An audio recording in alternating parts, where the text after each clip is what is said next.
Bapak, Ibu, Saudara-saudari, mari kita hening sejenak untuk mendengarkan sabda Tuhan. Tuhan bersamamu dan bersama rohmu. Inilah Injil Yesus Kristus menurut Lukas. Dimuliakanlah Tuhan. Pada suatu kali banyak orang berduyun-duyun mengikuti Yesus dalam perjalanannya. Sambil berpaling, ia berkata kepada mereka, "Jikalau seorang datang kepadaku dan ia tidak membenci bapaknya, ibunya, istrinya, anak-anaknya, saudara-saudaranya laki-laki atau perempuan, bahkan nyawanya sendiri, ia tidak dapat menjadi muridku. Barang siapa tidak memikul salibnya dan mengikut aku, ia tidak dapat menjadi muridku. Sebab siapakah di antara kamu yang kalau mau mendirikan sebuah menara, tidak duduk dahulu membuat anggaran biayanya, kalau cukup uangnya untuk menyelesaikan pekerjaan itu? Supaya jikalau ia sudah meletakkan dasarnya dan tidak dapat menyelesaikannya, jangan-jangan semua orang yang melihatnya mengejek dia sambil berkata, 'Orang itu mulai mendirikan, tapi ia tidak sanggup menyelesaikan.' Atau raja manakah yang kalau mau pergi berperang melawan raja lain, tidak duduk dahulu untuk mempertimbangkan apakah dengan 10.000 orang ia sanggup menghadapi lawan yang mendatanginya dengan 20.000 orang? Jikalau tidak, ia akan mengirim utusan selama musuh itu masih jauh untuk menanyakan syarat-syarat perdamaian. Demikian pula lah tiap-tiap orang di antara kamu yang tidak melepaskan dirinya dari segala miliknya tidak dapat menjadi muridku."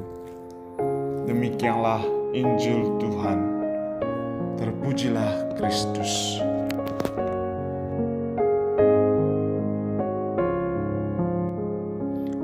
Barang siapa tidak melepaskan diri dari segala miliknya, ia tidak dapat menjadi muridku. Saudara dan saudariku yang terkasih di dalam Kristus, di dalam Injil Lukas yang kita dengarkan hari ini, mengisahkan kepada kita tentang hal mengikuti Yesus. Ajakan Yesus kepada kita umat Allah, seperti yang ia katakan kepada orang banyak yang sedang berduyun-duyun mengikutinya, merupakan ajakan iman yang menuntut komitmen kita di dalam mengikutinya. Perkataan Yesus ini menantang iman serta kesetiaan seseorang sebagai muridnya. Tentu hal ini sangat kontroversial dengan realitas kehidupan yang kita alami di dunia ini. Sebagai makhluk sosial, tentu kita tahu secara pasti tentang bagaimana berelasi dengan orang lain, dengan tidak memandang hina seseorang tentang fisik, warna kulit, pangkat dan jabatan seseorang, apalagi memiliki intensi untuk membenci sesama. Sebagai makhluk ciptaan Tuhan, kita diciptakan menurut gambar dan rupa Allah, dan kita adalah sama, saling menghormati, saling menghargai harkat dan martabat seseorang. Itulah entitas kehidupan manusia. Sabda Yesus hari ini yang berbunyi, "Jika seseorang datang kepadaku dan ia tidak membenci bapaknya, ibunya, istrinya, anak-anaknya, saudara-saudarinya, bahkan nyawanya sendiri, ia tidak dapat menjadi muridku. Dan barang siapa tidak memanggul salibnya dan mengikuti aku, ia tidak dapat menjadi muridku." Bapak, Ibu, saudara dan saudariku yang terkasih dalam Kristus, dalam realitas kehidupan kita sebagai orang Kristen yang percaya kepada Kristus, iman serta komitmen kita sebagai pengikut Kristus ditantang. Dengan adanya kemajuan dunia dalam bidang teknologi dan ilmu pengetahuan, terkadang dalam kehidupan kita setiap hari, kita boleh saja berpikir kritis untuk berani mengkritik segala sesuatu. Lewat sabda Yesus yang kita dengar hari ini, membuka wawasan cara berpikir kita untuk berani bertanya, apakah ajaran yang dikemukakan oleh Yesus Kristus bahwa kita harus membenci keluarga kita, ayah, ibu, saudara dan saudari kita, menyangkal diri dan memikul salib, merupakan suatu hal yang tidak mudah untuk dilakukan.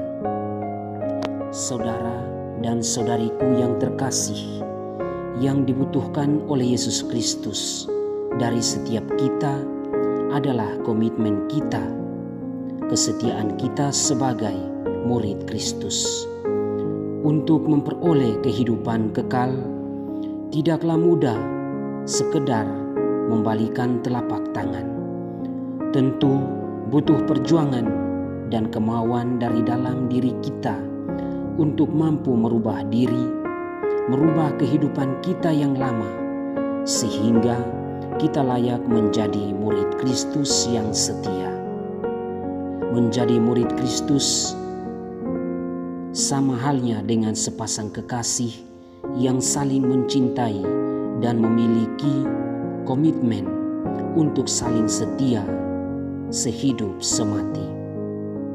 Dalam kehidupan kita setiap hari, banyak kali kita terlalu bergelut dengan kesibukan-kesibukan duniawi dan melupakan apa yang harus dan menjadi harapan untuk kita demi memperoleh kehidupan kekal.